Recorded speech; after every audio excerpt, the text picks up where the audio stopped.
I understand you had an exchange with Senator Murphy on the Abrego Garcia case.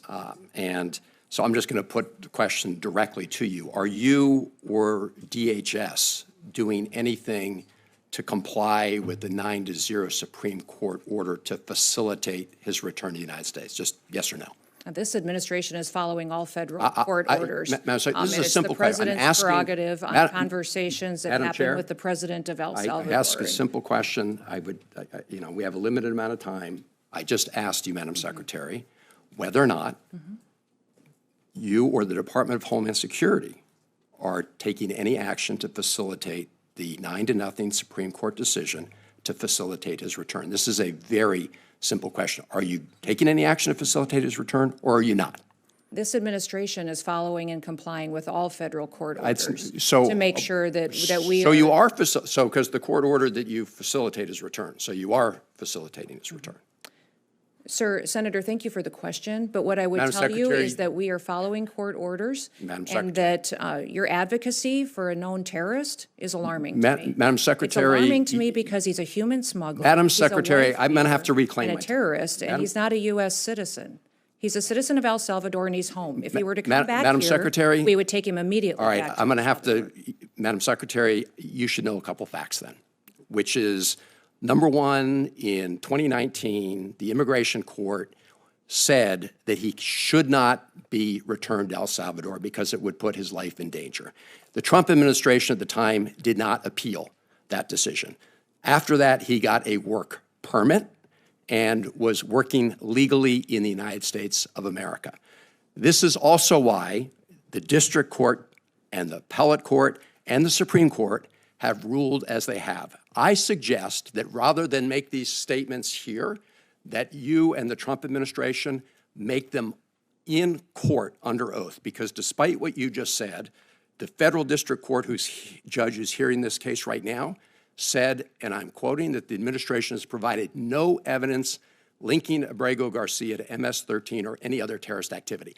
I'm not vouching for the man. I'm vouching for his due process rights. Yes, you are, sir. You've no, been vouching for Madam him. Secretary, with respect. respect. I would suggest that you defend and stand alongside the victims of illegal crime. This is political rhetoric. The citizens who live here and are United States Americans. I would suggest you advocate for them as hard as you do those foreign terrorists. I know you're doing a political speech here. I'm I get not, it. sir. I'm asking questions of law. No, you're just spewing rhetoric. I truly believe this. I truly believe this as an American. Let me ask you this: Do you agree with Justice Scalia in the Supreme Court opinion in Reno v. Flores that, I'm quoting, "It is well established that the Fifth Amendment entitles aliens to due process of law in deportation proceedings." End of quote.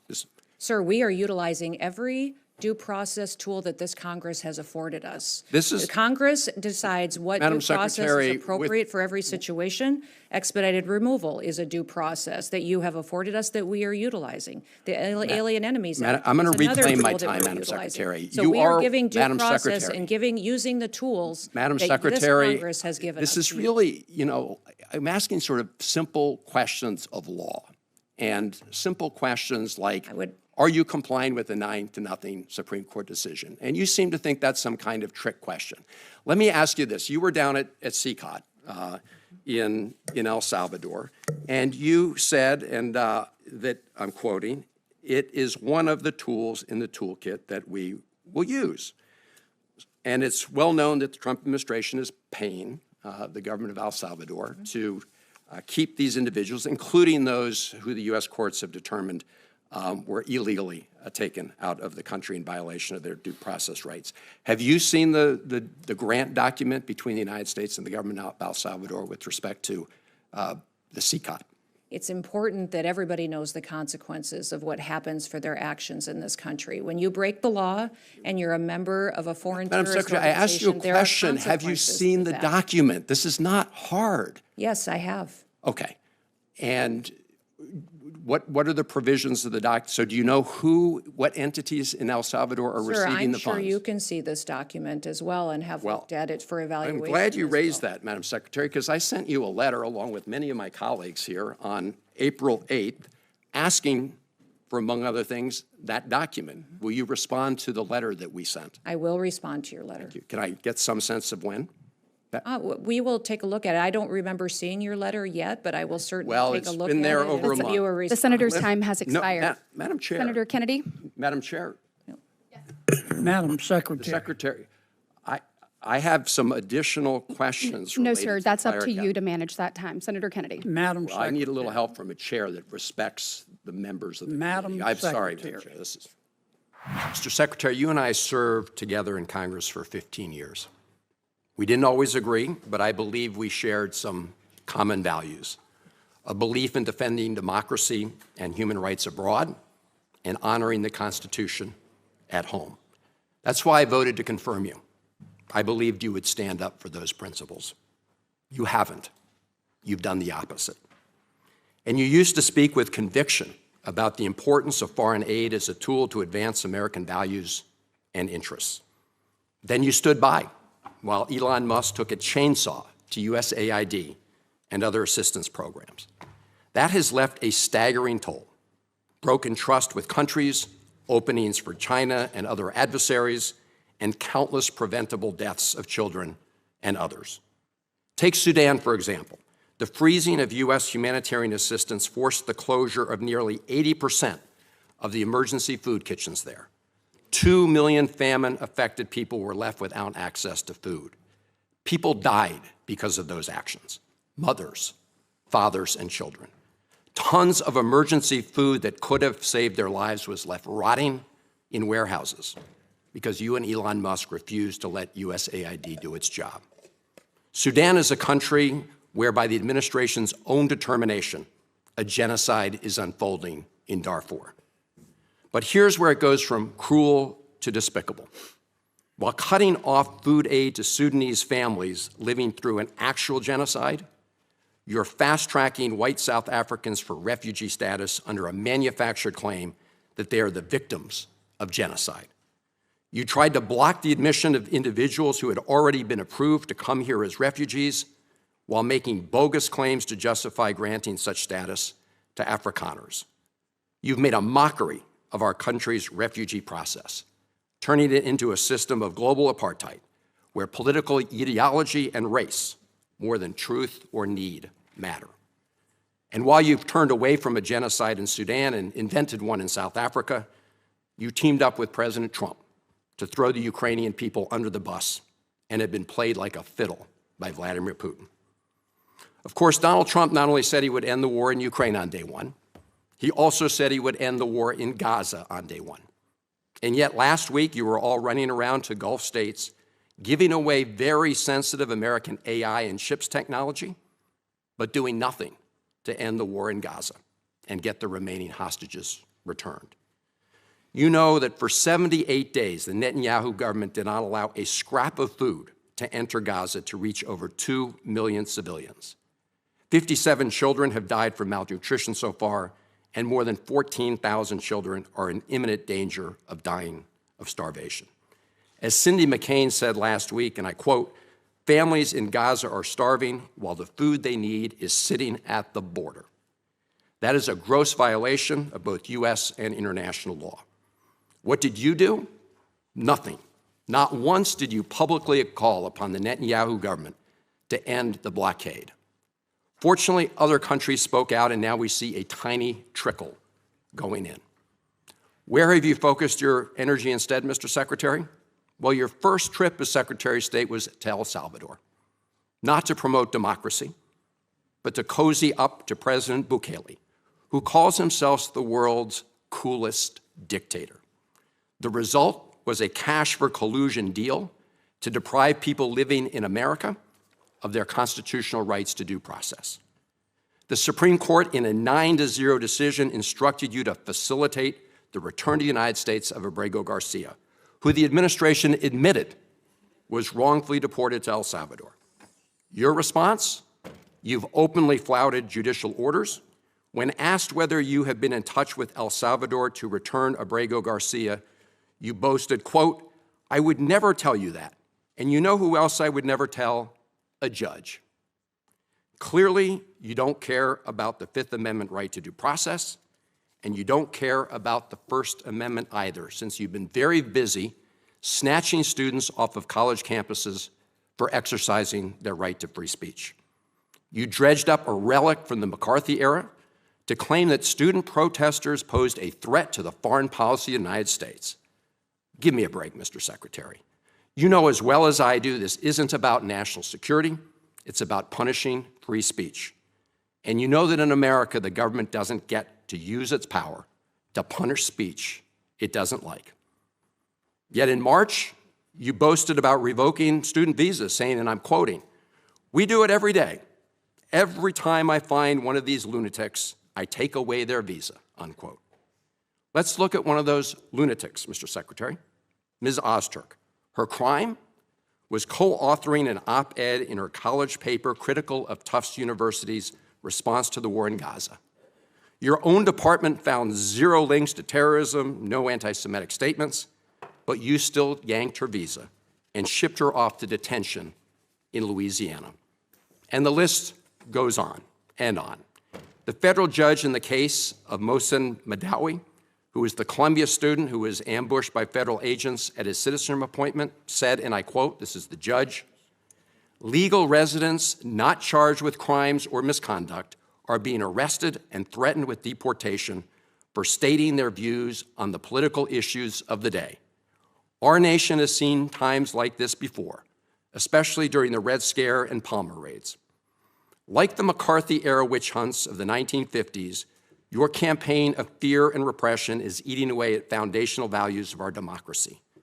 Back then, it took one voice, Attorney Joseph Welch, to cut through the hysteria with the simple question that marked the beginning of the end of that shameful era. He asked Senator McCarthy, have you no sense of decency? And I would ask you the same, Secretary Rubio. You have shown through your words and your actions what the answer is. And I have to tell you directly and personally that I regret voting for you for Secretary of State. I yield back. May I respond? You may sit. Well, first of all, your regret for voting for me confirms I'm doing a good job, based on what I know. Well, that's about just your a record and flippant what you statement, stand Mr. for. Secretary. Can I respond, Mr. Chairman? You may. I didn't Okay. ask Senator, question. please let the Secretary have I'd be the floor. happy to, but then I can respond to his.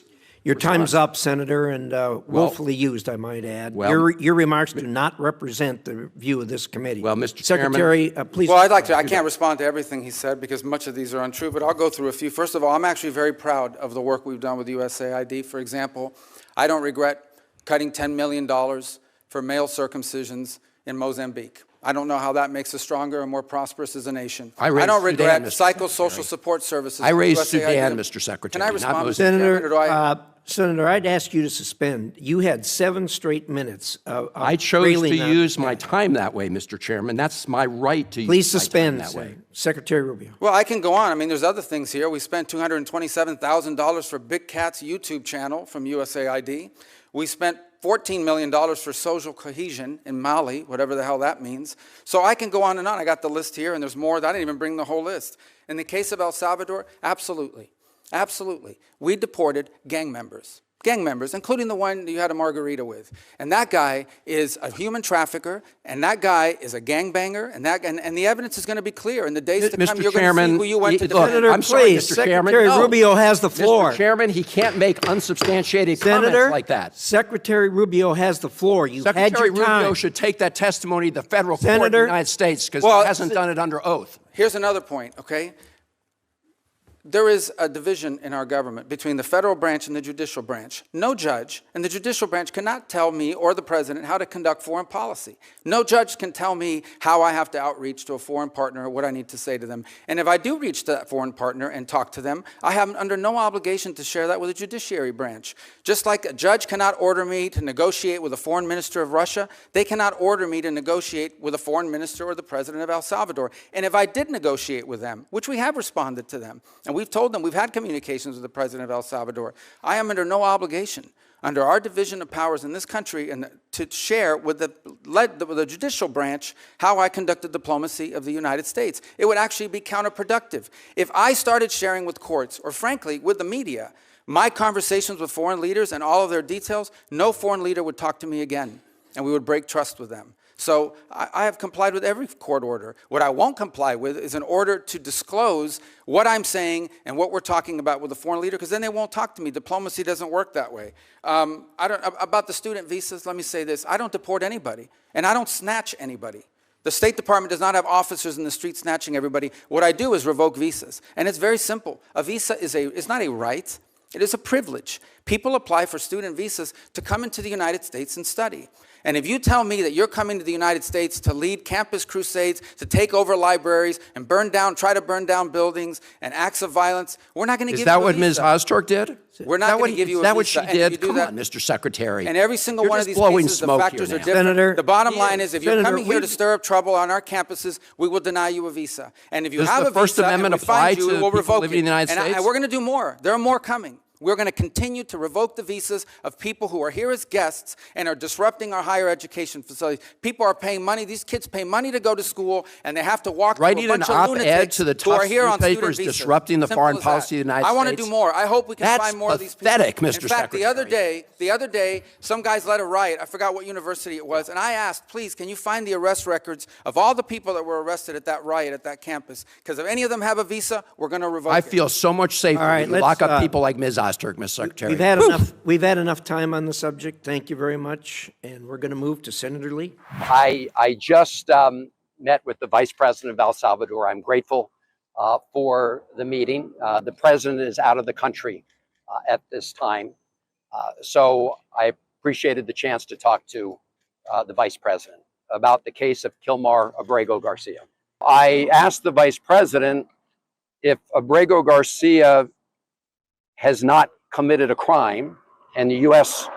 courts have found that he was illegally taken for the United States, and the government of El Salvador has no evidence that he was part of MS-13. Why is El Salvador continuing to hold him in CICOT? Entonces, si no hay pruebas contra el señor Abrego García de que entró ilegalmente a los Estados Unidos o que él sea miembro de la MS-13, porque en las cortes de los Estados Unidos no hay evidencia, entonces, ¿por qué es que lo liberan? And his answer was that the Trump administration is paying El Salvador, the government of El Salvador, to keep him at CICOT. Y su respuesta fue que el gobierno de El Salvador le está pagando.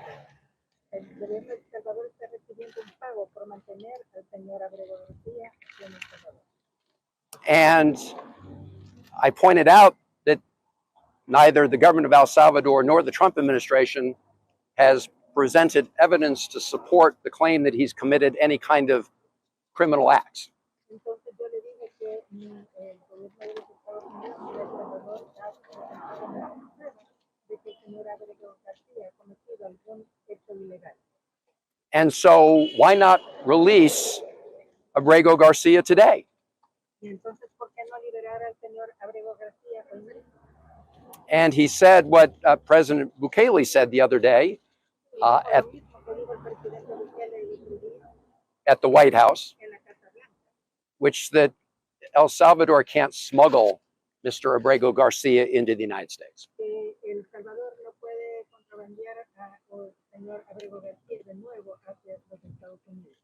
And I said, I'm not asking him to smuggle Mr. Abrego Garcia into the United States. I'm simply asking him to open the door of CICOT and let this innocent man walk out.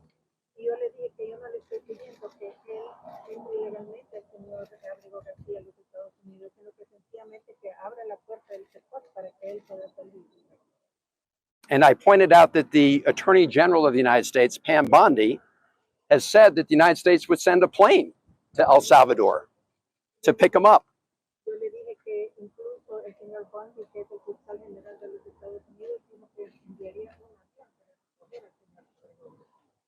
And why did she do that? Because the Supreme Court of the United States, in a ruling of 9-0, has said that the Trump administration has to facilitate his return to the United States.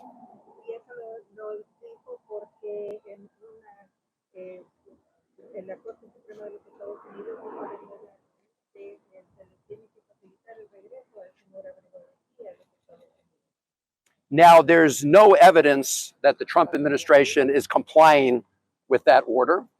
Pero no hay evidencia que la información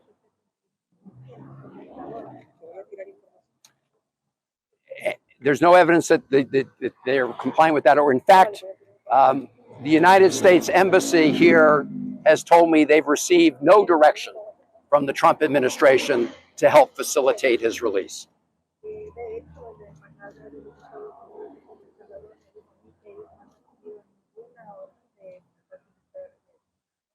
So the Trump administration is clearly in violation of American court orders.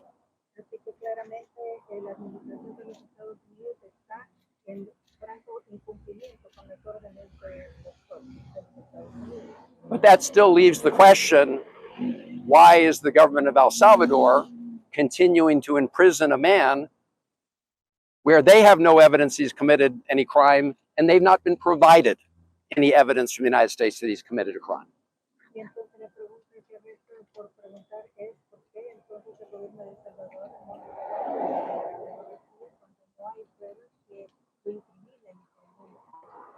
So they should just let him go. And they should let him go, and we will find a way to get him from San Salvador to Maryland, the state of Maryland.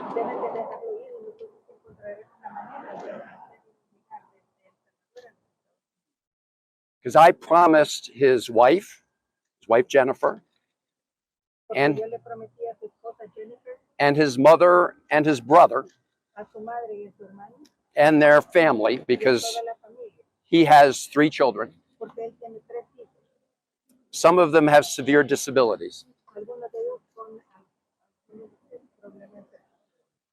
I promised them that I would do everything I could to get him out of CCOT.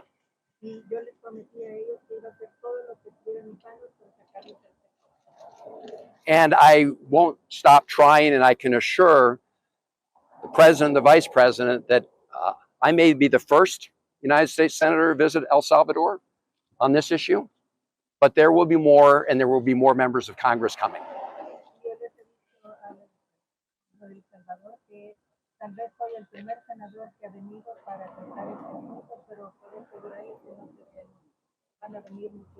This is an unsustainable and unjust moment, so it cannot continue this way.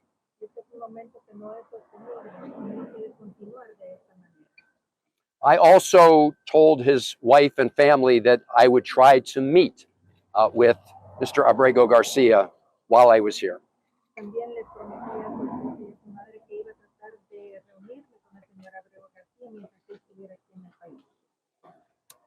So I asked the vice president if I could meet with Mr. Abrego Garcia.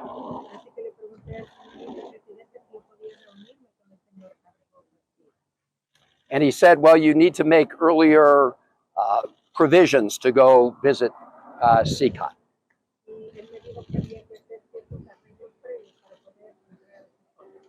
I said, I'm not interested at this moment in taking a tour of CCOT.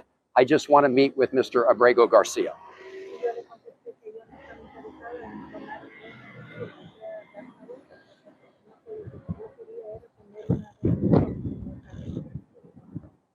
He said he was not able to make that happen.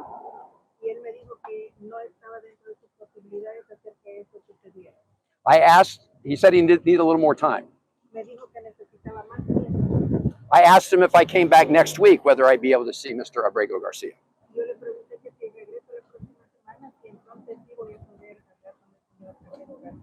He said he couldn't promise that either. So I asked him if I could get on the phone, either a video phone or just a phone, and talk to Mr. Abrego Garcia.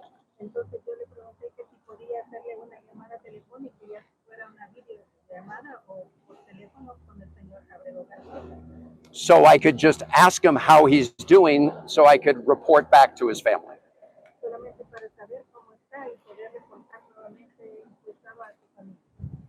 He said he could not arrange that. He said maybe if the American embassy were to ask, maybe that could happen. Me dijo que si tal vez la embajada americana lo pidiera, tal vez entonces podría suceder. So I will certainly ask the American embassy to ask the government of El Salvador to connect us by phone. Así que ciertamente yo voy a hacer que a la embajada de los Estados Unidos para ver si puedo hablar con él por teléfono.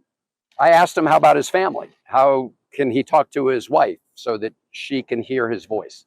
Y también hice la pregunta de que qué puede hacer la familia, su esposa, para poder hablar y que ella escuche su voz.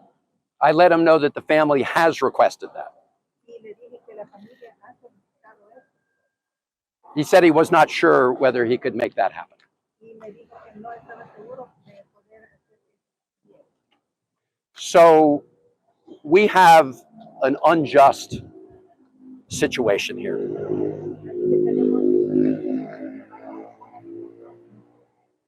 The Trump administration is lying about Abrego Garcia.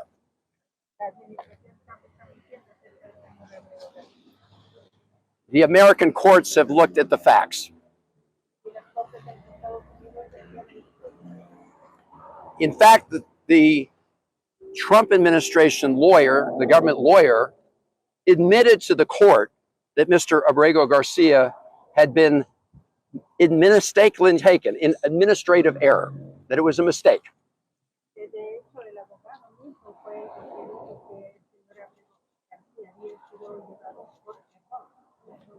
But instead of fixing the problem and addressing that injustice, do you know what the Trump administration did? Pero en lugar de corregir, ¿saben ustedes lo que hizo la administración? They put that lawyer, who's a 15-year veteran of the Department of Justice, on administrative leave. Ellos prácticamente sacaron a ese abogado que ha tenido and berated that lawyer who told the truth to the judge. President Trump campaigned on the promise to secure our homeland and deport violent alien criminals from our communities. That is why the American people overwhelmingly reelected him back to this office, and it's why the American people defeated the Democrat Party in devastating fashion. Today, we have officially learned Democrat officials still refuse to accept the will of the American people.